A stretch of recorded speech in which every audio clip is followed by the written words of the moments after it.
This is a talk on the hierarchy of heaven and earth by Douglas, and as was made very clear in the instructions for the gathering, you're all meant to have read it. So I'll assume that. And Douglas wrote this in the 40s, really, but he'd been working on it in the 30s. And it was published first in 1950. Something like that. And he used to say that later on, if you asked him about something, he'd say, oh, it's all in the hierarchy. And I first read it in 1976. I think I was the first person to read the big version. I couldn't believe it. I stayed at his house for 2 weeks, and blown away, and had the marvelous opportunity to talk with him as I read it. It was great. And I've read it many times since. We just done an online course on it. We published it, and it's being published into French soon. And it is just an amazing book. And every time I read it, lots of new things in it for me. And I think it'll be one of those books. I really believe it will be one of the very great books. It stands on everyone's shoulders. So I'm going to just give you a little tour of some of the ideas. It starts out with a question, which is, who am I? What am I? And throughout the book, every so often, there's a kind of dialogue with common sense, philosophy and common sense. Because as he says, every argument, every thought really is in contrast to its opposite. And there's this dialogue throughout the book between philosophy and common sense. And so the question is, who am I? And common sense says, you're a man. This is from a book I'm doing with a friend. So this is meant to be Douglas, and this is common sense. So, what am I? You're a man. But I'm not. I'm a headless body with the world on my shoulders. He's going for experience. He's putting aside for the moment what everyone has told him about himself.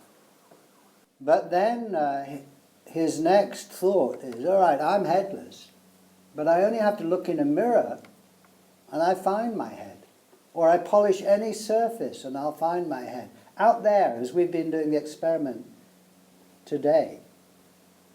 So the one first subsection is, I've lost my head. The next section is the head found.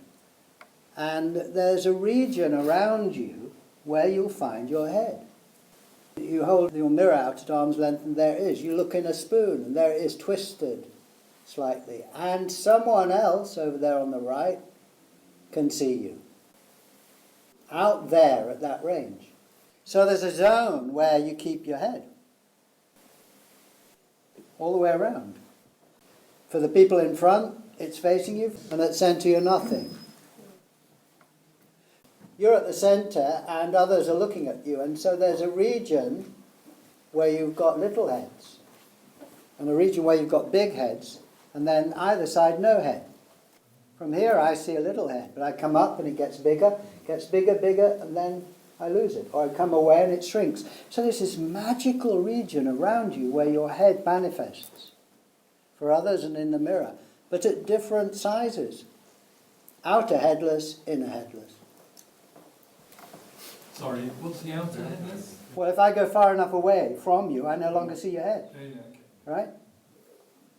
Now, he then says, okay, so when I enter this region around you, I get your head. But at the same time, you've entered the same region around me, so you get mine. I've got your appearance over here, and you've got mine over there. Common sense receives Douglas at his centre. Douglas receives common sense.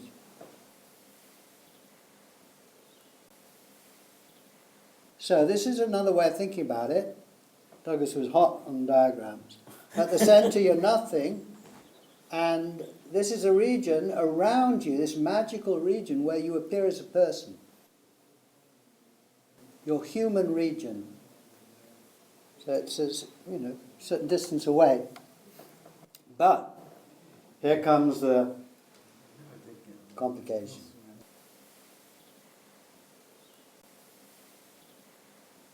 Though you register my body there, you project it back on me here. So that means I get your body here, but actually you're not here, you're there. So I'm registering your head over here, and I say, actually it's there. Where is it? It's both here and there. This is where Douglas has a chapter called Projection and Reflection. Reflection is being like a mirror. You receive everything like a mirror here. But where is the here? It's not located anywhere. Everything that's located is in the mirror. And then you project it back out. So you see my face there, but you say it's here. But you come up to me and you don't find it here. And this is what Douglas calls the law of elsewhereness. You can't pin anything down. It's what the philosophers at the beginning of the last century were working on, one aspect of philosophy, influenced by relativity, the fallacy of simple location. That chair is not there, it's there from here. It's got a dual location between observer and observed. And this is a very profound thing, the law of elsewhereness. You've got three observers, those dots are outside observers, and you're at the center as nothing. But what this diagram means is that they see you out at those dots and they project you back. Now everyone sees a different you. And so the character at the middle is adding up, composite. Now that's four views.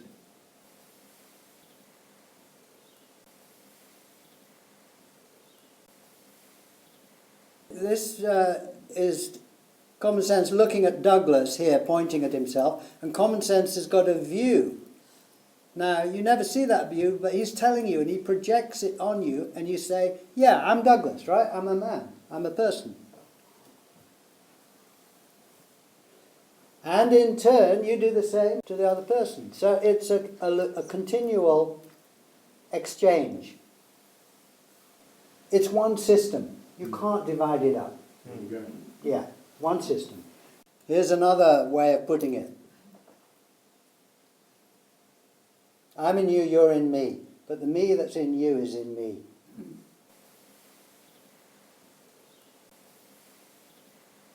So this is the law of elsewhereness. You can't say I'm just here. I'm here from there and there is there from here. You can't be pinned down.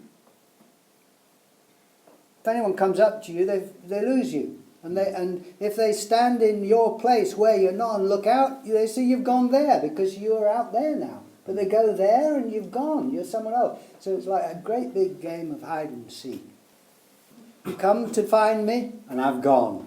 I'm over there. And then he says, so in a way we never meet. We're always out. Except we more than meet because we become each other. You see.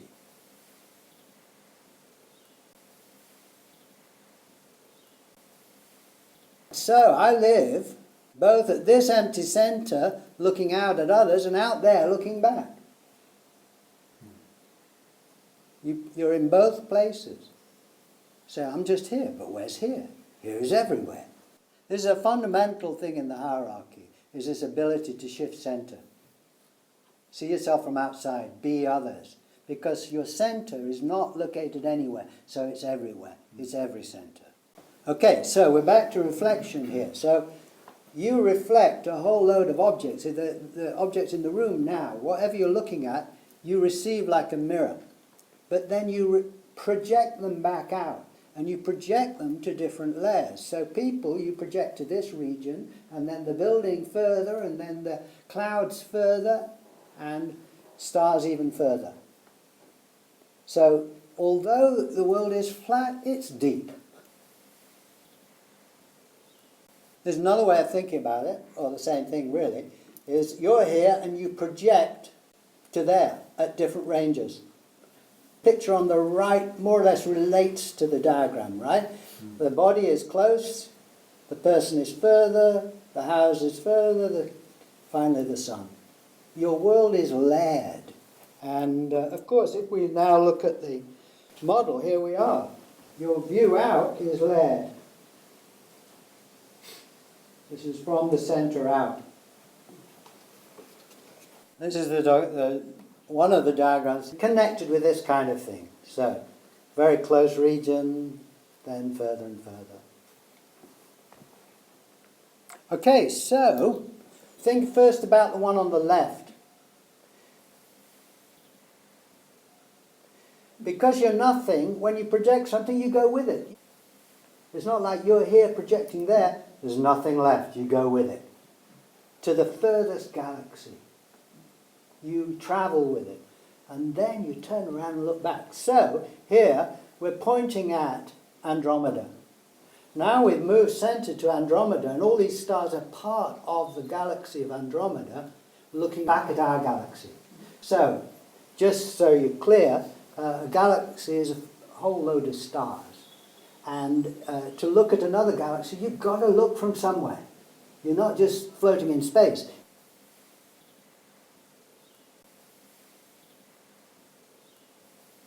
This here is a planet within a star in this galaxy. So up to here is very local. This is part of this galaxy, and then you're looking across at another one. I don't get that. When I'm looking at you, Carol, I'm looking from this person to that person, if you like. Okay. And I can see a part of this person, my hand, and then beyond I see the whole of yours. So you always look out from some place through a bit of this bit to see the whole of that one.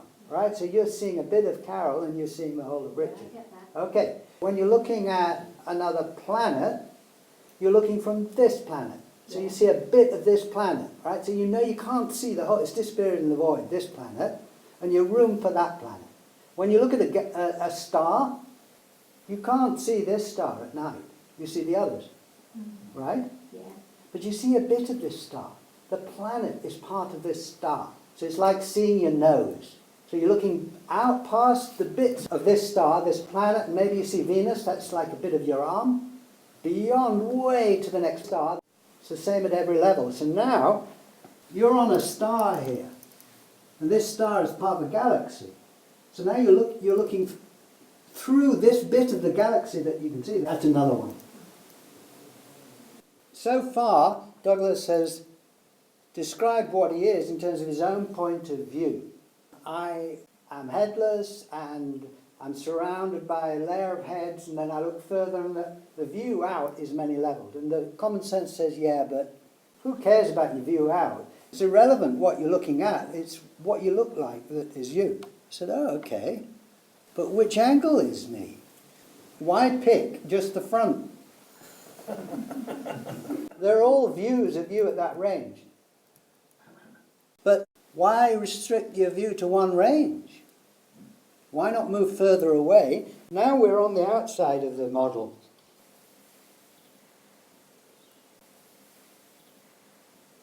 You know, if you're saying, well, you're what you look like, why stick to that? You're all of them, close and further away. You need all of them. We're familiar with that idea, right? We need every one of them. Yet we're not just human. Our view out is many-leveled, the view in is many-leveled. Everyone on board? Yeah. Okay, so here's another way of representing it in that familiar diagram. This is what you look like. It's my galaxy. Well, it's say, my person, my species, my geosphere, life, planet, my cells. Although we don't see them directly, we identify with them.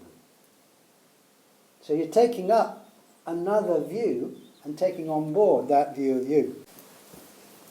Just have a look at that.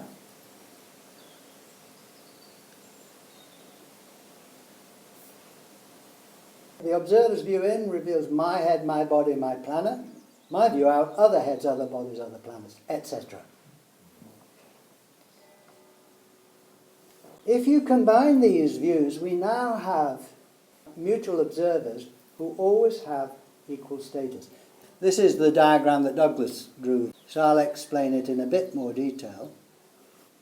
When I'm in your star region, you're in mine. When I'm in your human region, you're in mine. Called the law of equality. Okay, so if you put a mirror up in the sky, Hang on a minute, Richard.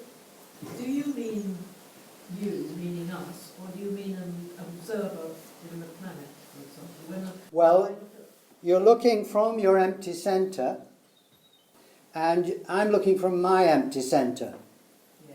And my empty centre appears in you as a person, and your empty centre appears in me as a person. So it's equal because we're mutual, it's equal range, right? But if I'm on Saturn, If you're on Saturn, your empty centre is there, and you appear to me as Saturn. Now, at that range, my empty centre would appear to you as a similar celestial body. yeah, so it's the observer is project what is out there where it sees me as. Yes. So you're not talking about your audience in this room. Only that at this range we are human for each other. Yes. And the mirror confirms this, because it's at this range a mirror receives your humanity. If you could put mirrors further away, you would see these other layers of your body. But you can't see mirrors in the heavens. No.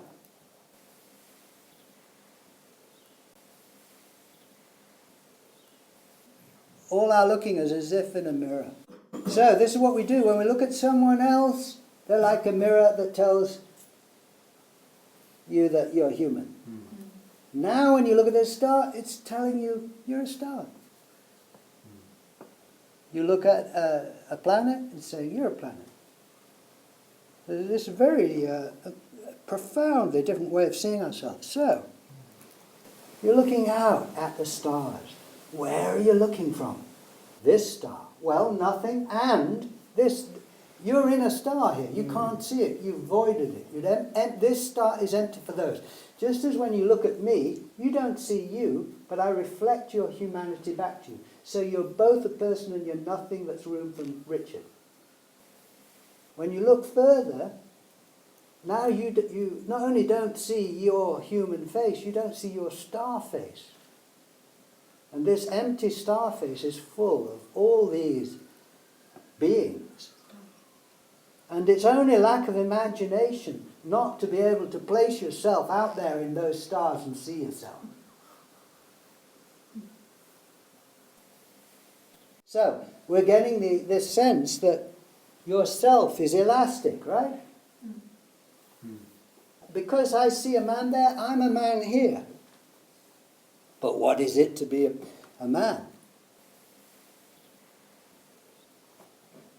It's to contain other beings, cells which contain molecules.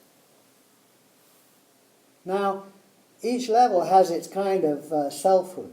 But when I look at you, I say, I as Richard see you. I don't say, the cells in my eyes see you. Right? It's all my cells all together that build up into one being that says, I see you. I need all these inner layers.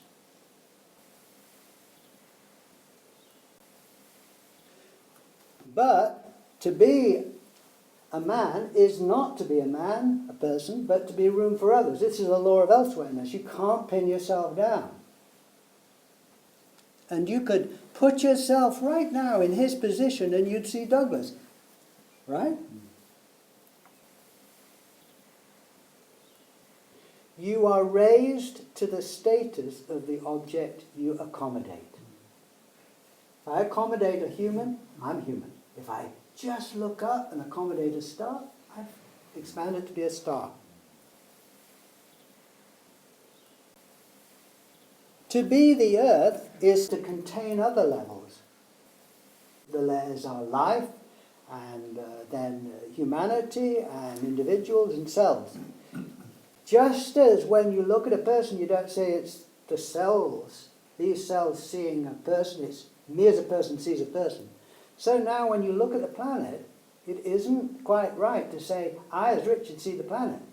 I need my whole planetary body to see that, just as I need my whole human body to see you. So you see with your whole body, you need your whole planet to see the other planet. Here we have, instead of humans exchanging appearances, planets.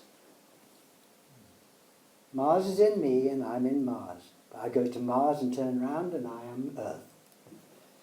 Or look out at Andromeda, look back from Andromeda. It's not Richard, it's the Milky Way. Okay, so Douglas first takes this overview. He has given us the law of elsewhereness, go up to anything, it's not there, it's somewhere else. You can't pin yourself down. He's given us the law of equality. Whatever I look at gives me an equal status. I change the object I'm looking at, my status changes. A few other things, and then he is asking the question, who am I? So first then, from there, he goes in. And he looks within himself. And here's a hierarchical pyramid picture. He's made of cells, cells are made of molecules, right?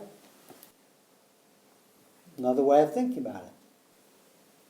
This is distance as much as anything, right? Of the observer, the range of the observer. Through the other, you are looking into yourself. And just thought I'd give you human cells that he drew. There's a big, huge amount on the life of cells. The way to see a cell is to look through a microscope, say. So you as the observer, through the instrument, are placing yourself even closer to another object, and it reveals itself as cells. What you are doing is you are placing yourself in the cellular region of that nothingness. It appears in you as a cell. You would appear to it as a cell. It's a mutual range. Now we have, in the movement of the observer towards your center, we have what we call a vertical movement. Horizontal movement is when you're going around the person and seeing them from different angles. Vertical is when you move from one layer to the next. Does that make sense? Okay, so the real life that happens is vertical. In other words, my humanity continually refers inwards to my cells, and my cells are continually referring outwards to my humanity. So I eat something, and the cells deal with it. But then that doesn't end there. The molecules, the real exchange is going on in this direction. So this is introducing this vertical go of things, which is the way the whole thing kind of works. So mapping out these layers, you see, most sciences are study one layer. Chemistry or physics or geography or astronomy, human sciences. So what Douglas is now doing in this book is he's put it all together as one organism. And he's going to study the whole organism together to see how the whole thing works. That hasn't been done before in this way. It's a fantastic thing. So the vertical go of things, how one layer turns into next or affects the next, or from the center how things emerge. Then he goes closer, we've got molecules. So you're moving closer with your instruments. Again, it's so deep. The law of elsewhere operates here. Say back on the cellular level, when you're looking at a cell, you've placed yourself with the microscope very close. But you're not just there, you're also at the human end. You're in two places. So you look into the cellular region from the human. So, if you don't understand that, read the Hierarchy. Now he comes even closer, deep within himself. And this is one of those diagrams that gives a sense of the wave-like indeterminate location of electrons. So you can't say where it is at any one moment in time and so on. Anyway, here's a more diagrammatic, less accurate, I suppose, but it serves a purpose. So, here's the nucleus and here are surrounding electrons. So Douglas then says, look, you can place yourself in any position. You can place yourself in the location of an electron viewing the nucleus, and you can place yourself in the nucleus. In other words, this doesn't just happen nowhere. It's being observed. And if you're a physicist down at this level, to understand it, you're placing yourself in imagination or through your instruments. You've got to use your imagination here. This is what Douglas calls a projective reflective couple. So in other words, if I'm looking at you, Robin, I'm reflecting you, but I project you back. But you reflect me and you project me back. And it's a two-way thing. So I am nothing viewing you there, but I know you're nothing viewing me there, but we exchange this information all the time. Coming closer, you're always nothing, being seen as something. At a very, very close level, you are observable as the nucleus of an atom. What would the observer look like to see you? You've got to imagine it. There you are. You're nothing. The field is always the same size. There's an electron. Whoa. Observing me. The electron is moving through your field around you. But now you place yourself in the position of the electron. So the nucleus is like the sun, and the electron is like the planet going round. So from our point of view, the electron going around the nucleus, we're not moving, the sun's moving, right? But place yourself where the sun is at the nucleus, you won't see the sun, you'll see the planets going by. It's the same at every level. And the field is always the same size as something else that goes in, and things grow, but can never go beyond the size of the field. Now, if this is observer receding, so the observer's going away from you. So let's think of it as a planet at the top. And when you move away, you get the other planets coming into the view and maybe the sun. Do you follow? You move even further away and they get even smaller in the field. The thing at the top is the constant field. So within the field, you've got very small planets and sun, and finally they all come together into a star. Why is it a constant field if it's nowhere? Your view now, how big is it? You can't say, can you? No. No, because everything shrinks and grows within this field. Right? If I came up to you, I get bigger and bigger and bigger, but then I wouldn't continue growing outside the field, would I? You'd finally see cells. If I'm going away from you, Yeah. you see I get smaller and smaller. You see other people coming into the view, right? And then you go further and further away and they become dots in the landscape. Say you're going up above, and finally you don't see people anymore, you see a city. So what is constant? Well, the whole field has no reference point to another. You can't say it's big or small, right? Your field of view. Yeah. Right. So you could say it's just constant.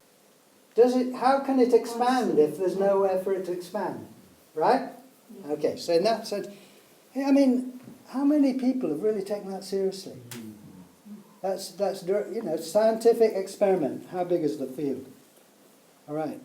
Okay, so that is receding. So as you move away, you move to a higher level of self. Does that make sense? This is synthesis. This is rising up the hierarchy. That's the other way. This is now approaching. There's the star. As you go up, it gets bigger and bigger. Then it breaks apart into planets and sun.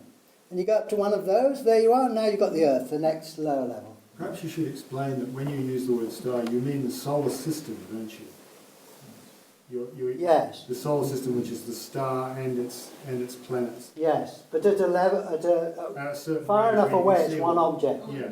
Yes, that's right. So this is the vertical movement again.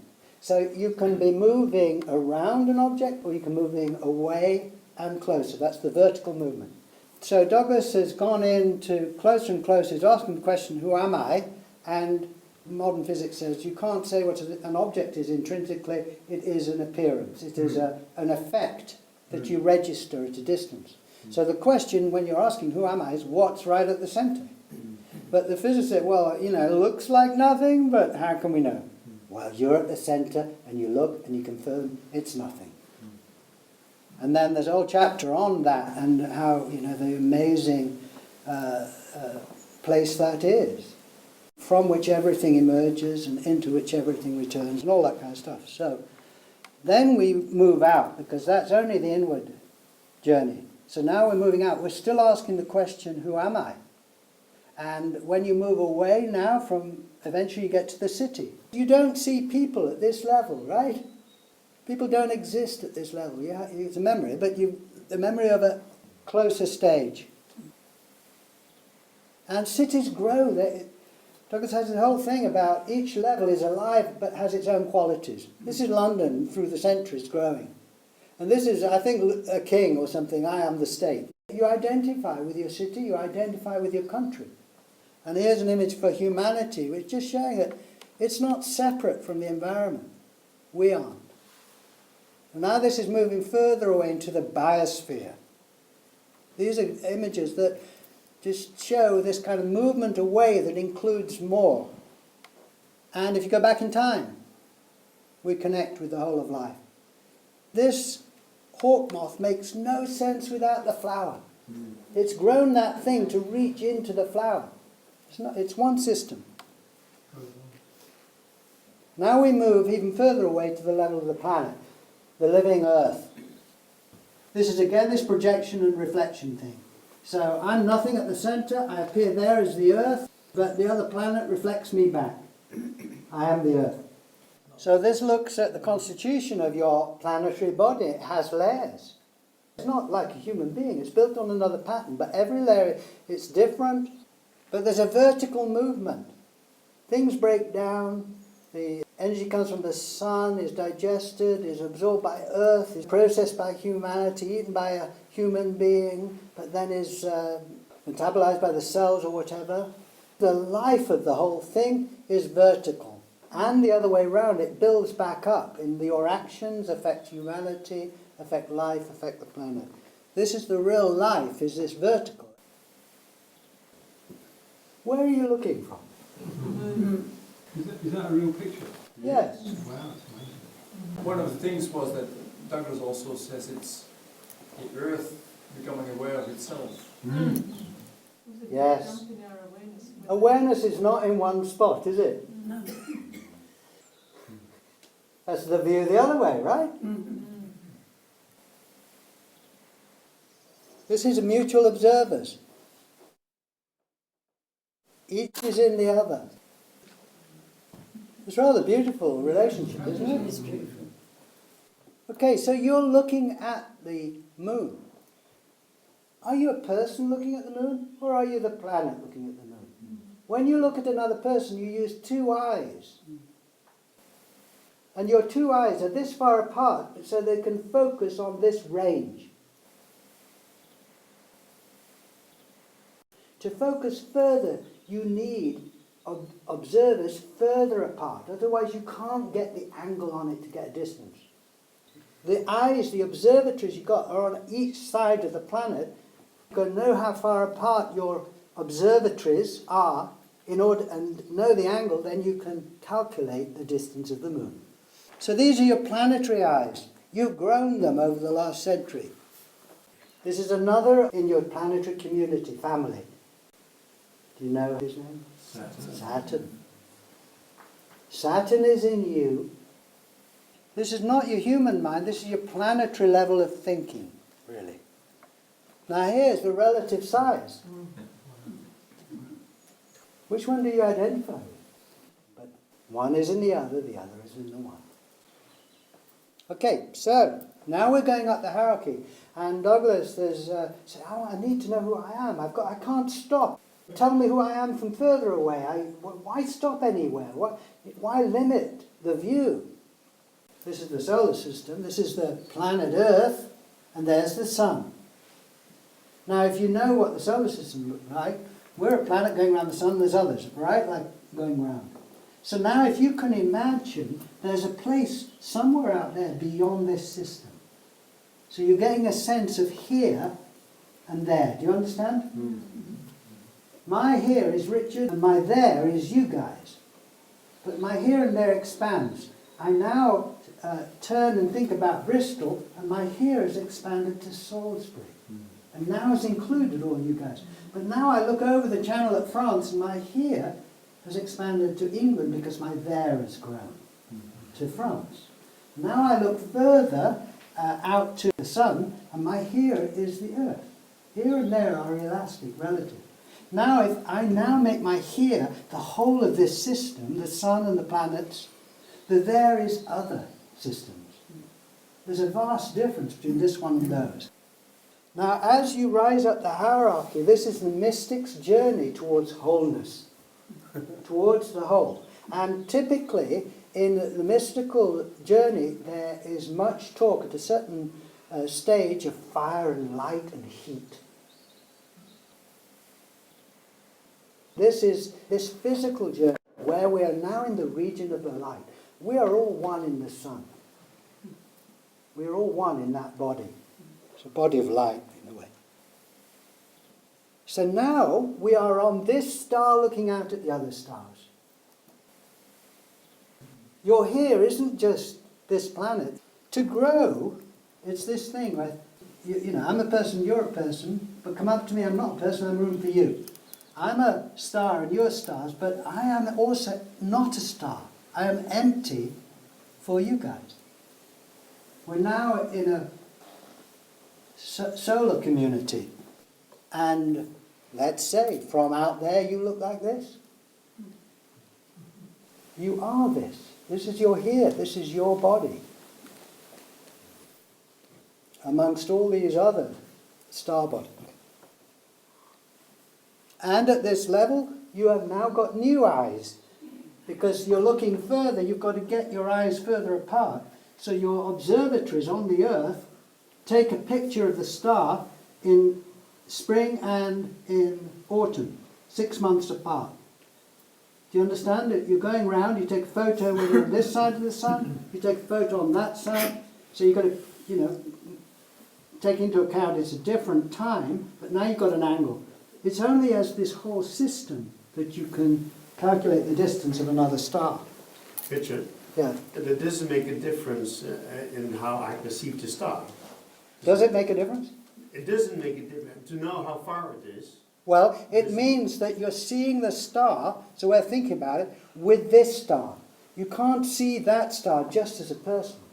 You need the whole of this system to see that system. And you certainly need that parallax view to project the star to where it really Yes. is. If you look with your two human eyes, you see a dot in the sky. If you look with these eyes, you can tell how big it is, how far it is away. You can start to observe it and know, you know, what kind of star it is. That's a star seeing another star. A human seeing a star is a dot in the sky. All right? Another amazing thing, when you actually come to think about it, is we're looking, so we're here, and we're looking at a star, so the star is observing us as a star. Yes. Actually, if we actually were physically going to that star and were able to stand on it, it would be a rock, so it wouldn't be light. That's right. Yes. You've gone up to it. Yeah. Go up to anything and you lose it. What I'm saying is that the property of it, from this distance, is totally different. Yes. It would be if we were actually there. Yes, absolutely. And that's also, and the other same other way around. Yes, as well. exactly. That's mutual observers. Yes. All right, here's a local scene. I bet they knew about this in their own way, you know. Now we're looking from this star at the other stars, but this is now seeing part of the Milky Way. Well, we're always seeing the Milky Way in the stars, but it's seeing one of the arms of the Milky Way, which is like a swastika, like a spiral. And so now we're getting not just a sense of the stars, but beginning to get a feeling for our galactic body. Now we're still within the galaxy, but now if you look beyond this galaxy, you see other galaxies. This is called the Sombrero Galaxy. Isn't that gorgeous? Yeah, wow. This is a galaxy full of billions and billions of solar systems.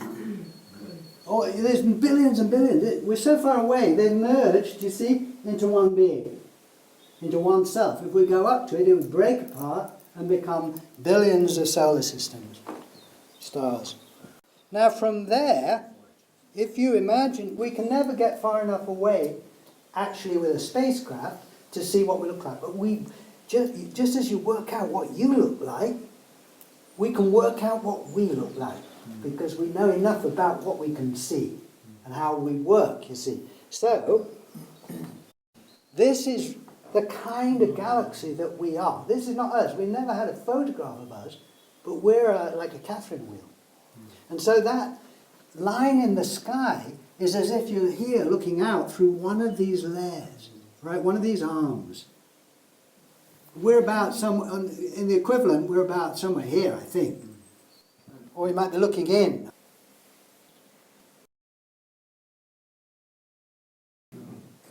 Now we're looking out through one of those spiral arms. Now you've only got to use your imagination a bit. All these dots are stars within this galaxy. But you only got to imagine, if you look further, you look beyond this body towards one of those other galaxies. Your here has now grown to galactic proportions.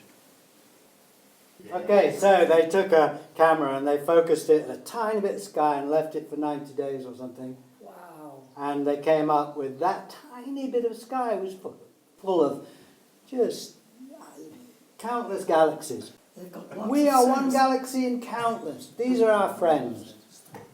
Yeah. These are our neighbours. These are our mutual observers. This is the law of equality. Their galaxies in this centre, our galaxy will be being viewed from there. We will probably have a name. Intuitively, we've known we were a galaxy. The swastika is a very old symbol. Or the Tai Chi symbol. It's one of the oldest symbols. How did they come up with it? Well, there's been lots of reasons, but, you know, it makes sense also, because we are the galaxy. You know? It's like never knowing you're a human being and dreaming you were. Okay, so this journey of mutual observers, we're trying to find out who we are. So we're moving back and back, but it's a never-ending journey. If you want to find the whole of yourself, how can you get far enough away to see the whole of yourself? Because you need your observer. And in fact, the further apart, the bigger the observer is. So you even know less in a way about yourself. So if you move away and the galaxy includes other galaxies and a cluster of galaxies, and eventually you could say at some point, perhaps, it just fades over the cosmic horizon. Now, they do draw diagrams of the whole universe. I mean, who is looking? Another universe? They are careful to call it the observable universe. Oh, okay, all right. But anyway, you get the idea.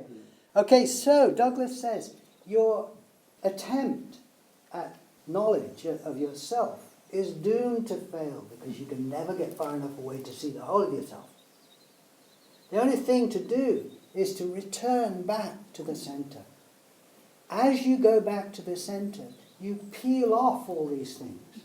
You move closer, you leave behind, you give away your galactic body, you give away your solar body, you give away your human, eventually you give away everything till you get to the nothing. This is when the mystic, praying for the beatific vision of wholeness, hits the desert and can't find it. Everything falls apart. You're just about there, you're just in that peak experience, it all fades and you're left with nothing. This is a classic dark night of the soul. At that point, turn around and go all the way back down to nothing. Turn around again and you are now the vehicle for the whole that you could never be. Does that make sense? Your capacity now. The only way to be everything is to be nothing. And there's a huge difference about this. Because as you're going away, in a way your ego is expanding. Right? I'm the Earth now. Whoa, I'm the star. I'm the galaxy. It feels really great. When you return and come to the nothingness and surrender everything and turn around in a capacity for the whole now is not you, it's other. And it has this profound mystery about it. It's totally other. This is a very deep journey of the hierarchy, the spiritual journey. And honestly, you're about a third of the way through the hierarchy. We're not going, we're limiting ourselves here. I'm just going to go back to something about distance and depth. It's such a fundamental thing. When you reflect everything here, you then project it out. But there's this mysterious thing of depth, right? I mean, it's here, but it's there. What is this depth? Height and width are given, but not depth. You can measure between any two objects, but if you turn your ruler to measure between them and you, there's no gap. Pure depth. Very mysterious. Non-dimensional, immeasurable. Now there's something about depth that Douglas points out, about distance. This sense of distance of the world that you're looking at, that's given here yet there, it feels other. And then he attributes other qualities to it. Has a sense of holiness, transcendent constancy. It's always there. And remoteness conveys majesty. If you are a king and you want to get a bit of mystique, have a long room with you at the far end. You come in and, whoa, wow. Something close is different.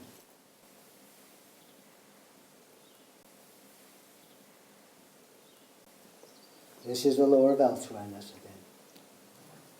Even that sense of otherness is here. It's here and there. Mystery. Okay. I'd like to go on about 10 minutes. Is that all right? Yes. There's another thing that Douglas pointed out, which just steps back to near the beginning of the book, but which just be fun to see if I can communicate it, which is how you see. All right, so this is the kind of basic idea of how you see, right?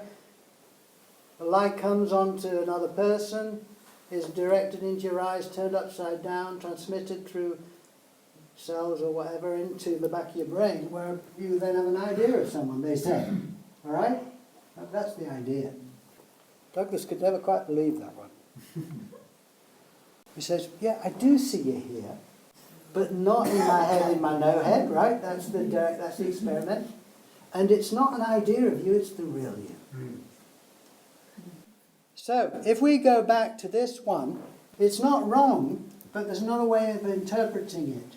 Because this is a flat piece of paper on which this is drawn, but how you get this information is by moving closer.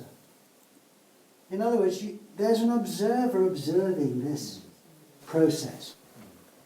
It starts in the sun, but is transfigured, transformed by the planetary atmosphere, which processes it, which comes, to the human, and then the observer's moving in to see what happens. Okay, so then the eyes are affected, and then the molecules are affected, or whatever. Get closer and closer. Well, you're moving in towards the centre of someone. When someone does that journey, say, they're actually coming in and noting what happens. So they're coming to where the experience is, but they leave the brain behind and move even closer towards the centre. So it's a vertical thing, not a horizontal. When you get to the centre, you turn around and that person's come with you. This makes sense of the scientific information we've got, reinterprets it. So, when I appear in you, I've been on a long journey. I started out as nothing, a little bit away. If you intercepted my message to you at a closer distance, you would find I was electrons. Step back and intercept this broadcast further away, I'm a man. Further away on the planet. It's a broadcast from nothing to nothing. So, I build up from nothing, I evolve. I recapitulate the story of evolution. Just as I look at you, I evolve through all these primitive layers, through cells to a person in you. At the same time, you do the same to me. And Douglas is pointing out, you can't have it one way. It's two-way. When I'm arriving in you, you're arriving in me. I have a brain, but it's somewhere out there in the brain surgeon. It's not here. I don't see with my brain, but I need my brain to see. I need every layer of my body to see you. So, in other words, I see what is here, you, with what is there, my brain and my body, right? Because my body's in you. I need that body in you to see you. That's what he says in the small hierarchy. See if you can get this one. In the big hierarchy, he's so full of humour. In the small hierarchies, do you understand that? I see what is here, you, with what is there, my body in you. Right? I can't see you if I don't have a body, but where is my body? It's in you.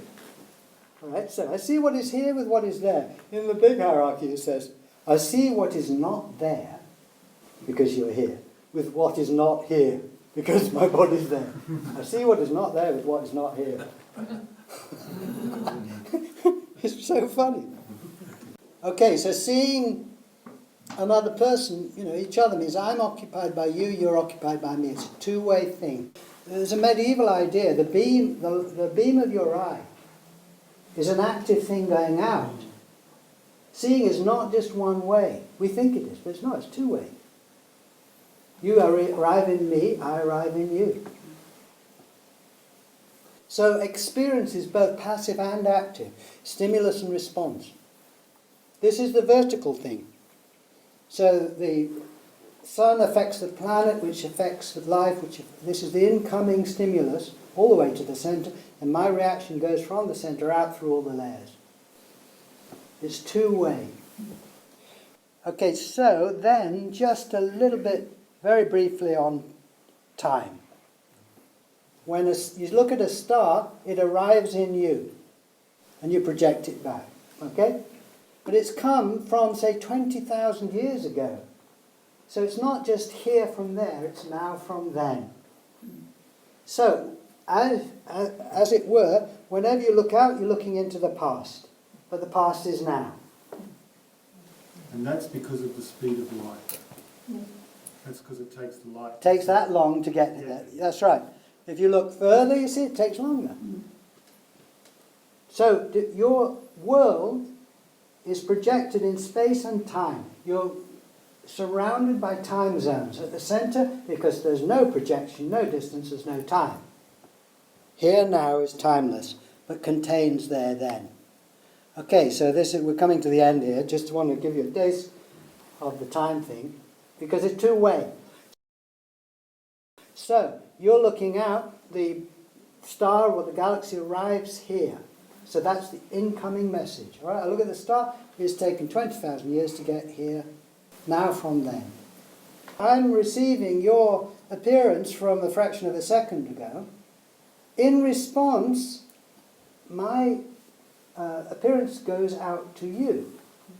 So from my point of view, you have arrived in me, and I will arrive in you. It's like reading a letter from a friend who wrote 2 days ago, and you're reading what happened then, and you're thinking about what your letter will be, what you're going to write to them, so they will receive your letter in 2 days. You have a good sense of what their future will be. And when you project yourself there into what their future will be, you can look back and see what your future is, in a general sense. And the distance that you look increases the past and the future. All right. That's it.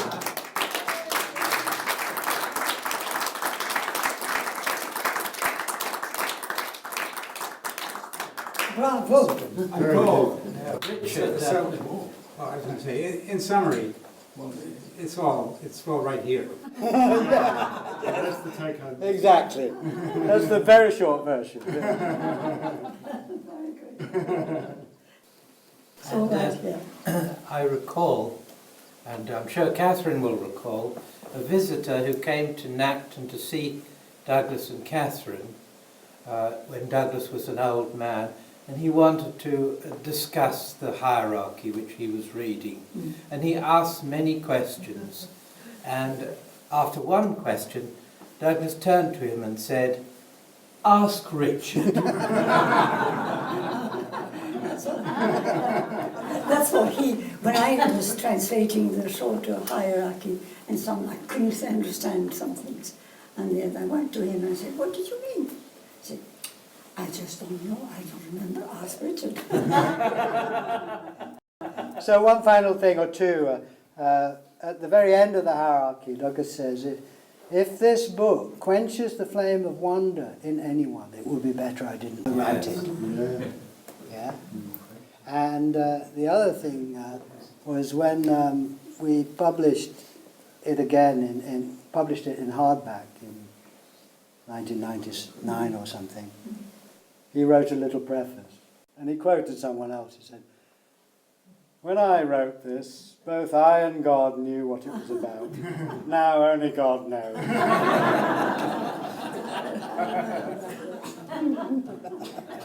Right. Well, a real pleasure to share this very great book with you.